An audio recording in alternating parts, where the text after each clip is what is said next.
Hello दोस्तों, स्वागत है आपका हनु ग्लोबल स्टडीज़ के इस मंच पर। अभी हाल ही में ध्यान देना कि उत्तराखंड अधीनस्थ सेवा चयन आयोग के द्वारा एक विज्ञापन और आया है। अभी ध्यान देना, ये विज्ञापन कब का है तो देखेंगे हम लोग। विज्ञापन की तिथि, जो प्रकाशन की तिथि रखी गई विज्ञापन में, हम लोग देखें विज्ञापन प्रकाशन की तिथि क्या है। 14 मार्च 2024 विज्ञापन प्रकाशन की तिथि रखी गई है। और देखो ये किसका है यहाँ पर, अगर विज्ञापन हम लोग देख कर चले इसमें, तो ये है वन विकास निगम में। वन विकास निगम के अंतर्गत स्केलर के रिक्त पदों पर चयन हेतु विज्ञापन आया है। और इसका विज्ञापन 14 मार्च 2024 का है। इसके आवेदन फॉर्म भरने की जो प्रारंभिक तिथि क्या रखी गई है यहाँ पर, वो रखी गई है 18 मार्च 2024 फॉर्म भरने स्टार्ट हो जाएंगे आपके। और आवेदन भरने की जो अंतिम तिथि है वो क्या है आपकी, तो 8 अप्रैल 2024 फॉर्म भरने की अंतिम तिथि है। आप लोग ध्यान देना, 18 मार्च से लेकर 8 अप्रैल तक आपके फॉर्म भरे जाएंगे। आप लोग स्टार्टिंग में ही भर देना 8 अप्रैल का, आप लोग इंतज़ार भी मत करना, अन्यथा कभी कभी साइट बिजी हो जाती है। और देखो, यदि किसी के फॉर्म में कोई गलती हो गई है, आवेदन पत्र में संशोधन करने की तिथि पहले ही निर्धारित कर दी है यहाँ पर जी। और ये तिथि क्या रखी गई है, 12 अप्रैल से 14 अप्रैल तक यदि कोई गलती हो गई है आपके फॉर्म में, तो आप लोग अपने फॉर्म में सुधार कर सकते हैं। इसी के तहत देखो जरा, हम लोग पढ़ेंगे यहाँ पर जी, जो इसमें देखिए विज्ञापन आए हैं स्केलर के। तो स्केलर में देखो जरा, कुल पद कितने निकल रहे हैं यहाँ पर जी। वन विकास निगम में 200 पद, 200 पदों पर हम लोग देख कर चलेंगे। विज्ञापन जारी हुआ है और इसमें किस प्रकार से पद दिखाए गए हैं, ध्यान देना। स्केलर में जी, जो स्केलर के पद हैं यहाँ पर जी, ये वन विकास निगम में है उत्तराखंड में। और इन पदों को देखो जरा, इसमें कुल पद कितने हैं जी, 200। कुल पद 200 मिले जी यहाँ पर जी। इन 200 पदों में से हम लोग देखेंगे यहाँ पर जी, SC के लिए कितने दिए हैं जी, 38 पद SC के लिए। और SC की महिलाओं के लिए कितने मिले यहाँ पर जी, हम लोग देखेंगे 12 पद जी। SC महिलाओं के लिए 12 पद है यहाँ पर जी। और देखो इसमें ST के लिए कितने पद मिले हमें यहाँ पर जी, स्केलर के ST के लिए पद मिले हैं कुल 8, जिनमें 2 पद महिलाओं के यहाँ पर जी। इसी के साथ OBC के कितने पद हैं हमारे पास, 28 पद। और इसमें 8 पद किसके हैं, महिलाओं के पद मिले हैं जी, 8 पद। और EWS के कितने पद मिले हमें, 20 पद मिले हैं यहाँ पर जी स्केलर में। और देखो इसमें महिलाओं के पद है 6 पद। और जनरल कैटेगरी के पद कितने हैं यहाँ पर जी, 106 पद, सबसे ज़्यादा पद जनरल कैटेगरी में है देखो। और महिलाओं के पद कितने हैं जी, 32 पद है महिलाओं के लिए। अब देखो 200 पदों में से 60 पद हम लोग देखेंगे महिलाओं के लिए है यहाँ पर, जो हम लोग पढ़ेंगे। साथ में इसमें देखो जरा, 4 पद किन के लिए मिले हमें यहाँ पर जी, जो 200 पदों में 4 पद मिले हमें यहाँ पर जी, स्वतंत्रता सेनानी के लिए 4 पद मिले यहाँ पर जी। जिनमें हम लोग देखें आगे, भूतपूर्व सैनिकों के लिए कितने पद मिले हमें, भूतपूर्व सैनिकों के लिए, तो हमें भूतपूर्व सैनिकों के लिए 10 पद मिले हैं यहाँ पर जी इसमें। तो कुल पद कितने भूतपूर्व के, 10 पद हैं यहाँ पर। और अनाथ के लिए कितने पद हैं यहाँ पर, अनाथ बच्चों के लिए ये 5 पद दिखाए गए हैं अनाथ बच्चों के लिए। और ये भी सामान्य कैटेगरी में पद हैं यहाँ पर, जो अनाथ बच्चों के पद हैं, किसमें जी, यहाँ पर हम लोग ध्यान देंगे सामान्य कैटेगरी में।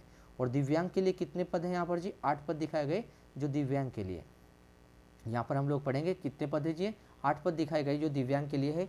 इसी के साथ में देखो जरा आगे, जो इम्पोर्टेंट पॉइंट है आपके यहाँ पर समझने योग्य, जो यहाँ पर देखिए वेतनमान, कितना वेतनमान है इसका, 19,900 रुपये से लेकर 63,200 रुपये तक। लेवल 2 की जॉब है आपकी यहाँ पर, ये जो पोस्ट है ये लेवल 2 की है यहाँ पर जी। आयु सीमा क्या है यहाँ पर स्केलर की, न्यूनतम आयु 18 वर्ष, मतलब 18 वर्ष हो चुकी है उसकी। और अधिकतम आयु कितनी है, 28 वर्ष। बाकी जिसकी जो भी कैटेगरी है, वो SC हो, ST हो, OBC हो, उनके अनुसार उन्हें आयु में छूट मिलेगी यहाँ पर जी। और देखो शैक्षिक योग्यता क्या रखी है यहाँ पर जी, शैक्षिक योग्यता में जाने, यहाँ पर जो हम लोग पढ़ते हैं अनिवार्य योग्यता में, भारत में विधि द्वारा स्थापित बोर्ड या परिषद या उत्तराखंड राज्य स्थित मान्यता प्राप्त विद्यालय में इंटरमीडिएट अथवा समकक्ष स्तर की परीक्षा, उसकी इंटरमीडिएट होनी चाहिए या उसके समान कोई और परीक्षा हो यहाँ पर। और इंटरमीडिएट भी किससे चाहिए, विज्ञान अथवा गणित के साथ हो, विज्ञान अथवा गणित के साथ उसने इंटरमीडिएट की हो, जो इसके लिए योग्यता रखी गई है यहाँ पर। और अधिमानी अर्हता में क्या बता रहे हैं यहाँ पर, अन्य बातों के समान होने पर ऐसे अभ्यर्थी को सीधी भर्ती के मामले में अधिमानी अर्हता दी जाएगी, लेकिन किस आधार पर मिलेगी, या तो उसने प्रादेशिक सेना में 2 वर्ष की न्यूनतम अवधि तक कोई सेवा की हो तब उसे योग्यता मिलेगी अधिमानी, या फिर उसके पास में राष्ट्रीय कैडेट कोर का B प्रमाण पत्र अथवा C प्रमाण पत्र हो, मतलब NCC में उसके पास या तो B प्रमाण पत्र हो या C प्रमाण पत्र हो, उसे अधिमानी अर्हता मिलेगी। अधिमानी अर्हता क्या है कि यदि 2 अभ्यर्थियों के या 2 से अधिक अभ्यर्थियों के नंबर समान हो गए, तो उनमें जो भी वहाँ पर हम लोग देख कर चले, जिसके पास B प्रमाण पत्र होगा वहाँ पर या C प्रमाण पत्र होगा या उसने 2 वर्ष तक, न्यूनतम अवधि तक, हम 2 वर्ष तक कहीं पर सेवा दी हो प्रादेशिक सेना में, तब उसे वहाँ पर अधिमान्य अर्हता प्रदान करके उसे रख लेंगे वहाँ पर जी। अब देखो इसमें आगे इंपॉर्टेंट फैक्ट है जो आपके लिए, ये देखो इंपॉर्टेंट पॉइंट है। और यहाँ पर अनिवार्य शारीरिक मापदंड, ऊंचाई व सीने की माप। देखो यहाँ पर पुरुष के लिए ऊंचाई क्या रखी गई है और महिलाओं के लिए क्या होगी। तो पुरुष के लिए जो हाइट रखी है यहाँ पर देखो इसमें दी है 163 सेंटीमीटर पुरुष के लिए हाइट दी है यहाँ पर। और महिलाओं की हाइट कितनी रखी गई यहाँ पर जी, 150 सेंटीमीटर। महिलाओं की हाइट है 150 सेंटीमीटर।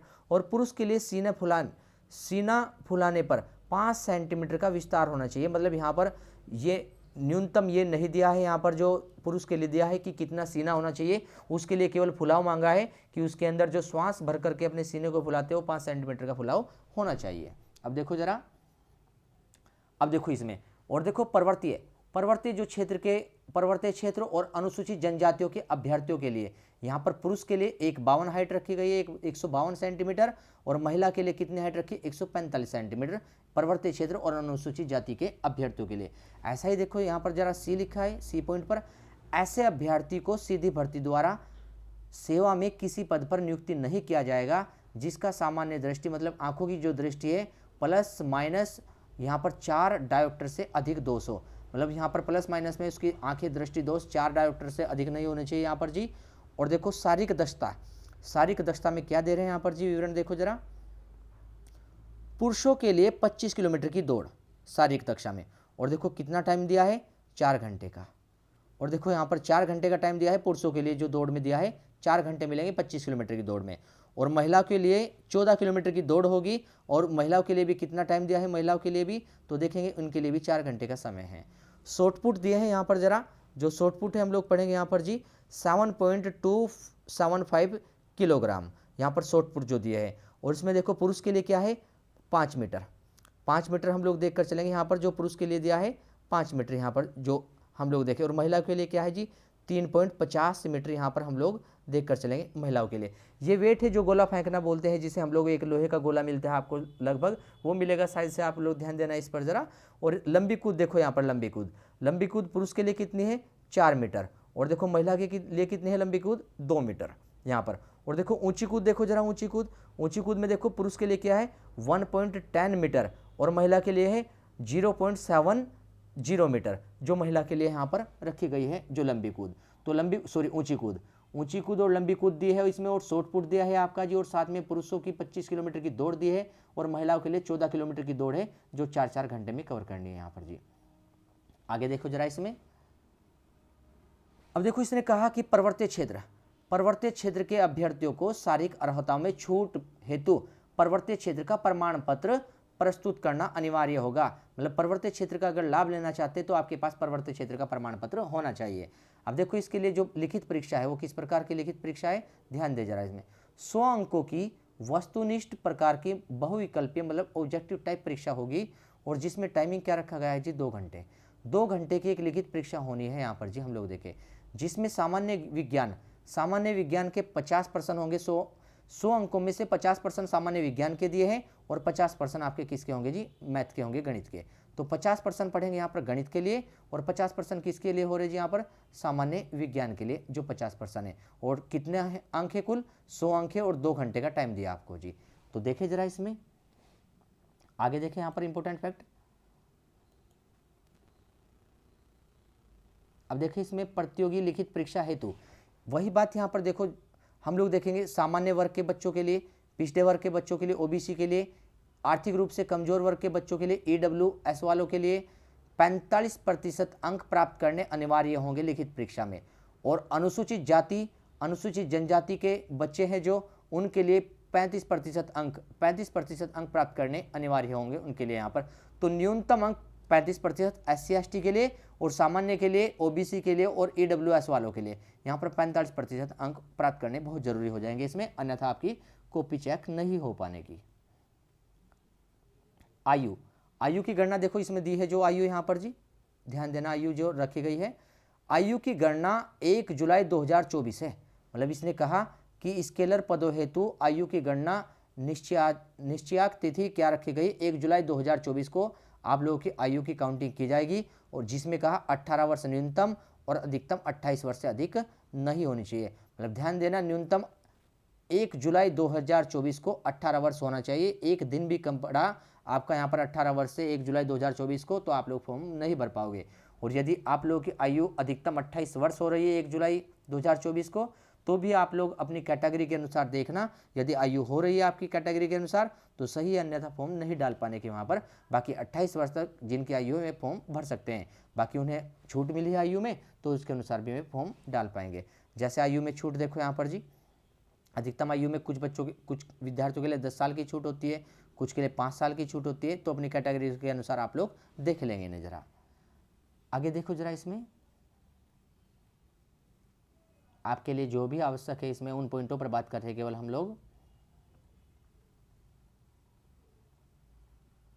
अब देखो इसमें, अब यहाँ पर लिखा है, देखो इसमें नोट पर, रिक्तियों की संख्या बढ़ाई व घटाई जा सकती है। मतलब आपकी संख्या रिक्तियों की जो है वो बढ़ भी सकती है और घट भी सकती है, आयोग इसमें बदलाव कर सकता है जी।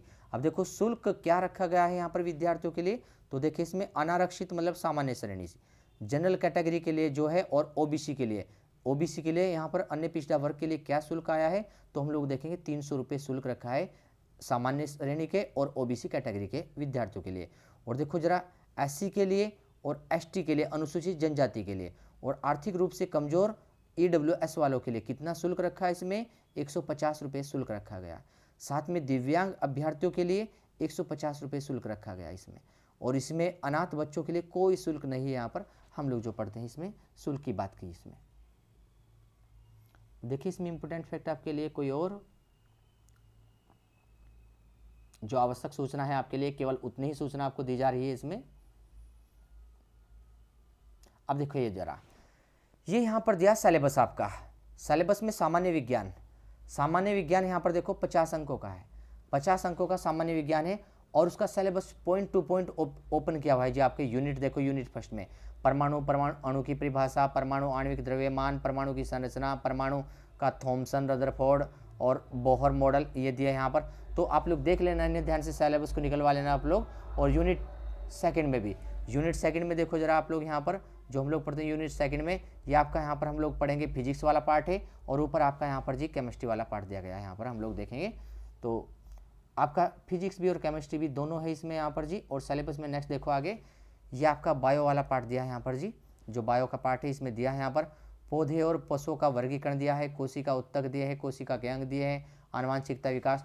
तो फिजिक्स केमिस्ट्री बायो तीनों है आपके सिलेबस में, 50 अंकों में है। और साथ में 50 अंकों में आपका फिर मैथ रखा है यहाँ पर 50 अंक का, 50 अंकों में आपका मैथ रखा गया है। और मैथ के भी टॉपिक ओपन है, आपकी संख्या प्रणाली है, वही नंबर सिस्टम में वास्तविक संख्या है, बहुपद है आपके पास, 2 चर वाले रेखीय समीकरण है, द्विघात समीकरण है। तो आप लोग ध्यान देना, जो भी सिलेबस आपका दिया है पॉइंट टू पॉइंट दे रखा है, आप लोग इसी सिलेबस के अकॉर्डिंग आप लोग तैयारी करना इसमें यहाँ पर, जो स्केलर के लिए करेंगे। यहाँ पर बहुत महत्वपूर्ण है सिलेबस को पढ़ना, आप लोग सिलेबस को जरूर पढ़ना। चलिए देखिए, ये ही आप लोगों के लिए इस विज्ञापन में महत्वपूर्ण सूचना थी।